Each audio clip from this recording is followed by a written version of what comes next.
Welcome, everybody. This is Rotary eClub of Silicon Valley, and every week we bring you the stories of people who around the world are doing things to improve the lives of others. Their goal is the goal of Rotary International, service above self. That sense that you can start a business, you can start a movement, you can make something happen yourself that does something to improve your community.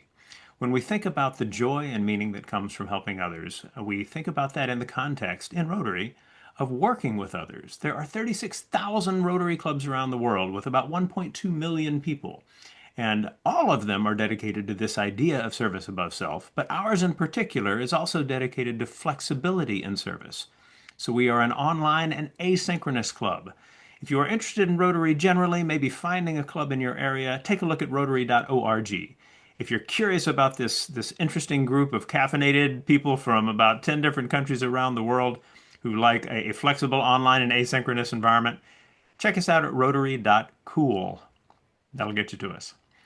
And a particularly cool story that we have for you this week, it is the story of cycling without age. And we're going to talk with Ali and Pernille about the work that they do to allow people to enjoy the wind in their hair. I am so excited for us to be able to share this story. Ali and Pernille, welcome to the Rotary eClub of Silicon Valley. I hand the mic over to you. Thank you so much, Rushton. We're very pleased to be here, and we're very excited to share the ideas with you. And I guess what we're going to be talking about today is when the whole concept of volunteering becomes a local superpower, because we firmly believe that there is an amazing opportunity to be harvested there, and we have a lot of fun and great experiences that we'd like to share with you. Um, I grew up in a what I would call a wheelchair household. When I was 3 years old, my dad got diagnosed with MS, and it pretty soon led him to be wheelchair bound. And of course, that had a huge impact on his quality of life. And because of that, I couldn't go fishing with him. I couldn't go and play football with him. There were so many things I couldn't do. But and that's one of the things that he instilled in me was the fact that there is always a silver lining. And one of the things that we did was we would always put on our so-called imaginary superhero glasses. And those were glasses that we could put on when we went for walks in the local area and simply we were on a mission to put a smile on people's faces. And I guess that whole concept of the fact that every one of us, we're bringing along superhero glasses every single day as we're moving through our lives, stuck with me for many, many years and basically still with me to this day. And many years later, in 2012, I met someone who was to be my catalyst for the superhero glasses. I live in Copenhagen. It's the city of cyclists. And one morning when I was cycling to work, I noticed this man sitting on a bench. And I was sitting there with his walking frame in front of him. And somehow it just struck a note. And I thought it reminded me of my dad. And I got obsessed with trying to see if I could improve his quality of life, put a smile on his face, and get him back out on a bicycle, just like I assumed that he would have been when he was a young man. So I found, sourced, tracked down an old so-called trishaw, a three-wheel cargo bike with a double seat in front, and showed up at the local care home. And I was given permission to take one of the residents, Gertrude, for a bike ride. And we rode for about an hour. And Gertrude told me all about her life, her long life in that local neighborhood. Right in that picture there, we're sitting down in one of the old historical buildings, and she could tell me stories in the area that I was very accustomed to, but dating back 40, 50, 60 years. And it gave me a whole new perspective. But interestingly, when I got back to the nursing home, and I was, with great enthusiasm telling about this ride and all the stories that I've heard, the staff said, but Gertrude, she doesn't really talk anymore. And that was really the first time on that very first ride that I realized that there's something magic about these rides. There is something that cannot be fully explained. So it's like a magic bubble that you're in when you're out riding. And it's got something to do with the fact that you're with other people, you're using your senses, and it just inspires people to open up and be sociable. Fast forward 14 years, I was able to convince some of the local people in the municipality to support the program, fund more trishaws. I got, down to mobilizing all the local people around my neighborhood. And because it's such an easy concept to understand, it pretty soon spread to other parts of the country and from there on to the rest of the world. So we're now in 41 countries, and we do a heck of a lot of rides every single day. And it's just wonderful to see how it can be adapted to all kinds of different climate zones, in the mountains and the deserts, when it's hot, when it's cold. It's lovely. It really can happen absolutely everywhere. So there are two equally important target groups that we're working with. And one being the volunteers, because that's essentially, that is our fuel.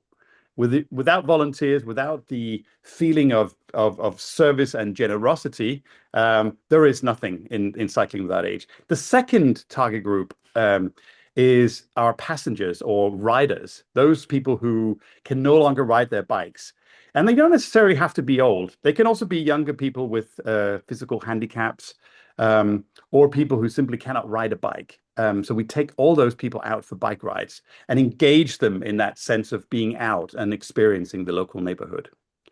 So what is the impact of this? Because right from day one, I knew just anecdotally that this was a great idea. I could just tell that those people that we took out for bike rides, they loved it. And you could just sense the fact that when they got back, they were in a completely different mood than when we picked them up. So a couple of years ago, we worked with the Danish National Institute of Public Health to understand, what exactly is the impact. And you may have all heard about the World Happiness Report that comes out once a year, where people evaluate their own quality of life based on a 0 to 10 scale. And Finland always comes in number one, and Denmark usually comes in two or three. Now, before a passenger or a volunteer becomes part of cycling that age, the average is about 7.0, which is below the Danish average. But after, they're at 7.9. So it basically means that if those passengers and riders in cycling that age, if they were a country, they would be the happiest in the world. So it really just shows that with very great significance, we have actually, with a very, very simple service or intervention, we've created something that has a massive impact on those people who are participating. So how do we work with volunteering? Now, we have four pillars because in order for this to work and be sustainable, we've come to understand as well that we have to have quality. We can't just put a bike somewhere in a local community and then it's going to happen. We need to make sure that this local initiative can continue for a long time and doesn't just fizzle out. And we do that by also greeting people, making them feel at home. That's where, the pillar of love is, because it is about rolling out the red carpet to those who are involved and making them feel really at home. And then essentially nurturing a culture of wanting to serve, wanting to be part of something, and being part of something greater than yourself. I usually say that we do something that is active, meaningful, and does something for the greater good of the environment. And Pernille, over to you. Yes, thank you so much, Ole. I want to say something about the impact on the local communities and why we love working with different businesses and foundations who want to support something like this is because it has a real local impact. Riding on a trishaw can almost be like if you imagine a town square, but now cities are not built that way anymore around a central point of view. So it's like a mobile town square. So we bring the people that are supposed to meet out to the places where they will actually be able to meet each other. It makes the passengers especially very visible, so we don't forget about the people who are isolated in their own homes.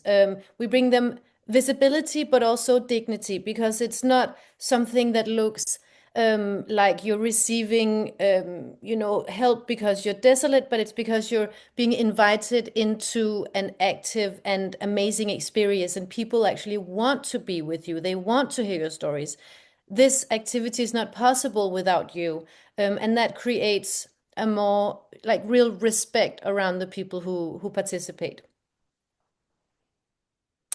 Yeah, so we have a different type of volunteer, I would say, in Cycling Without Age. A lot of people who are going to retire or have recently retired, they get an opportunity to make something that is active, that is good for mental health, and that creates community and friendship also amongst between passenger and volunteers, but for everybody, especially men. They are, the a usual kind of volunteer in Cycling Without Age. I think it's because there's this vehicle, there's something technical about it, and that way we're actually focusing on the need of men forging relationships, which is also a very big need in all societies. And we also focus on young people and the meeting of generations because what we've also learned over the years is that a lot of young people, they need elderly people around. And the way that we've structured our society in many parts of the world, people move to different parts of the country, and therefore children usually don't grow up around elders anymore. So we're working with high schools, colleges, universities, other educational institutions to get them involved in Cycling Without Age, to get them to understand, but first of all, uh, being together with people with different life experiences, but also in being in service of others. We firmly believe that being creating that mentality of servicing and being generous is something that needs to be started at an early age.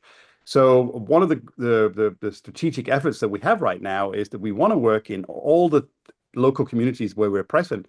We're working with local schools to make sure that they get involved, and it gets noticed as well. There was an article in one of the Danish glossy magazines about three 18-year-old women who were part of the program, explaining what an amazing difference being part of the program had made to their lives. So that is very encouraging.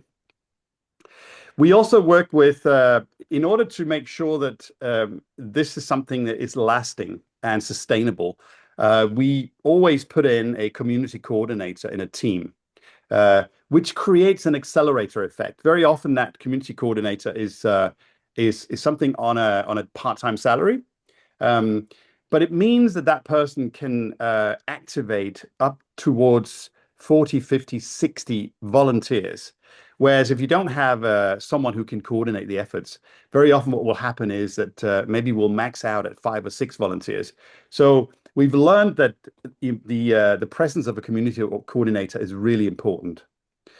And then we've also built like a list of what is the secret sauce of a successful chapter. So we call all the different local branches that we have, we call them chapters. And I'm just going through the list here. So one is creating a clubhouse vibe. The third place where people can meet other people, where they can feel that they belong, and they can maybe for some people it might be a case of ensuring that they're not sitting at home being lonely, but also being in service, right? The second one that is crucial is that there isn't just one trishaw, but somewhere between 4 and 6 trishaw bikes, just like in that picture. You go out together and you make it a joint experience. It creates a lot of happiness and pleasure and banter and fun. And that is also part of ensuring that people stay, that we retain our volunteers as well. And to do that, we also understand that creating a core team is important. And that will in turn ensure that we can recruit between 40 and 50 volunteers who will stay for a long time because they do feel like they're part of some sort of an extended family. And then, of course, local partnerships are really important because If we don't have, it could be local care homes, because local retirement communities, working with maybe even some of the people who are looking after elderly people in their own homes, then we can gain access to people who need to avail of our services to get out and be part of, maybe go out shopping or go to the dentist or whatever it might be. So those partnerships are really crucial. And then what we also come to understand that there has to be a really good planning tool. And luckily, over the past couple of years, we've developed a really cool tool that enables people to become part of the community really easily, but also plan rides together with other people as well. And then last, but definitely not least, committed local funders. And we work with both local, national, regional government. We work with foundations. We work with charitable organizations. We work with private companies. And we have worked in many different cities around the world. We have worked with Rotarians, and it's been absolute delight to see. To start and run a chapter, there's usually a startup cost anywhere between $40,000 and $60,000. And then after that, there's usually about between $10,000 and $15,000 a year to make sure that the bikes are run well, that there are, activities that can be created and long rides and things like that. So that's essentially the secret sauce of a successful chapter, of which we have about 3,500 around the world. If you think that's something that you might want to learn more about or find out how you can support our efforts, you're very welcome, and we would love to hear from you on partners@cyclingwithoutage.org. That was all from us. Thank you so much. Well, that was a lot. And a lot of good stuff it was as well. I'm going to introduce the group that we have got on the recording and then very happily dive into all of the very cool questions that are living in the chat at the moment. This is fantastic. So group who has joined us here, wave at the camera when I call your name. From our club, we have Steve in England. We have Victoria in Hungary. We have Aggie here in California. I am also in California, and I want to start with a question that Aggie puts in, because you talk in some really interesting ways about the cat, awesome, some really interesting ways about how the system works. And Aggie asked the simple and I think very powerful question: how do you define success for one of your chapters?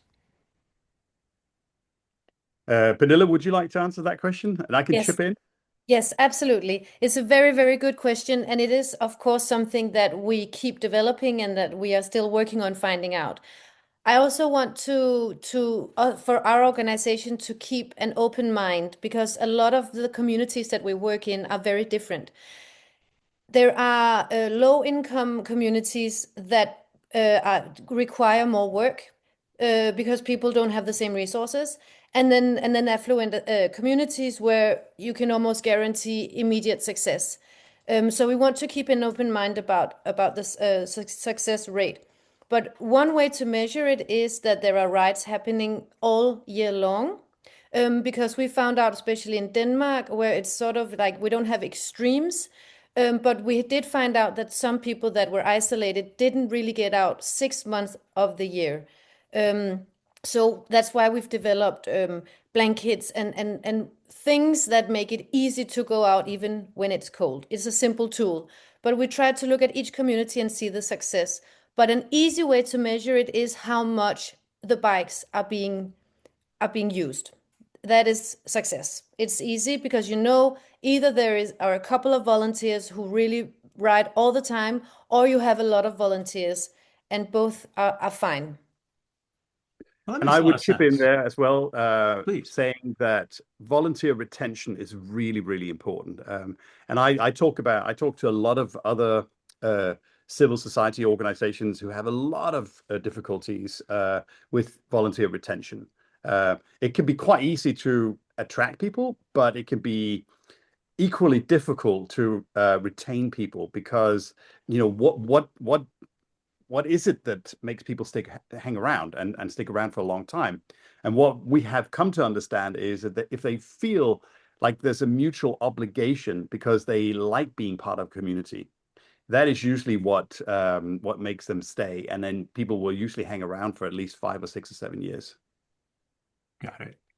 So thinking about the startup costs that you mentioned, the 40 to $60,000, it sounds to me like you are addressing a question that Victoria has, which is the nature of the training. So by getting the team together that's going to start this, what kind of training do you give them? How much of that cost has to do with maybe securing trishaws? How does that work? So in depending on the country, because we are a very decentralized outfit, but we do have a small global headquarters in Copenhagen. But then we also have country offices that are able to help new chapters starting up. And usually, what happens is we work with them to provide them with just a little bit of our culture. It's a little bit like the yogurt technique, where you have a little bit of yogurt and you put it into another substance, and then you have that culture that is being transferred to that new team. So that is really important because we work with 5 guiding principles, one of which is generosity, relationships, and so on. And in order for that to be transferred, it doesn't happen automatically. It's something that um, has to be trained initially for people to really commit to this. So we work with people, we design these startup programs, and that is part of the cost of getting started. To make sure that the initial core team understands what it is, and that we find the first community coordinator who can run things. We've seen a lot of chapters who've been successful without that, but the success rate is just much higher if we follow that methodology. And that person is a part-time employee of Cycling Without Age? Very often it's there are kind of two types that we've sort of found out. One would be people who are either beginning to think about retiring or have retired and they still want to, work maybe 10, 15, 20 hours a week. Others are young people who are perhaps students or who are just finding their feet, but who are committed to working with people and who love that and who are good at communicating and so on. So there are kind of these two different types of community coordinators. For a minimal team, how many active staff are needed? There's a series of kind of good questions Aggie tossed in about this. What would you describe as kind of an ideal core team for a chapter? So the core team are volunteers, right? So usually I would say 4 to 5 people. But they're only, they're volunteers in the sense that we call those who are volunteers and ride the bikes, we call them pilots. So they're all pilots, but they take on sort of a secondary responsibility as well. One being some need to be instructors to newcomers. So they need to pass on the skill of riding the bike because, of course, safety is of utmost importance because you're riding around with treasure. So that's really important. Some people are really good at communicating. Some are very good at fundraising. Some are maybe really good at planning rides, route planning and things like that, and organizing things like that. So we have this list of roles that we then make sure that there are responsible people in the team who can take on those different roles in the team. Yeah. I just want to add as well with the planning tool that we have, which is really, really necessary and it makes a huge difference. It allows us to do reporting on the impact, how many rides, where is Cycling Without Age active. And in that tool, we also have the roles defined, which also allows us to analyze if there is a chapter where there aren't a lot of rides. Like that's the first point where we'll be like, we need to be attentive right now. Maybe they don't have that instructor role, which is someone who has signed up on the tool. If they don't have that, that's when the local coordinator is attentive to how can we do this in a different way. So we really need that tool to measure the impact and to see where we need as an organization to come in and help. after the initial investment and after the initial core team has started. We keep having an eye on that the roles are still being manned. So the tool includes the surveying that you do. I mean, there was some talk in the presentation about life satisfaction scores. I think the idea that people receiving kindness are going to be, reporting higher scores makes a ton of sense, and you seem to have built a really good system around that. But does the tool also allow you to do that tracking of the outcomes, and does that include more involved things related to their health, the health of the riders? We We don't, definitely the actual tool use. doesn't have that. Sorry, Pernille. Yeah, no, we use the data that the tool gives us to work with researchers. And then, of course, we know there is research done both for specifically cycling without age, but also measuring what the senses mean, that we get stimulated our senses as biological beings, that we get new relationships, that so many things that cycling without age offers. We know the benefits of those. And if we can document that people have been outside, have had their senses stimulated, that's where the researchers do their research, thanks to our data. Okay. A different question.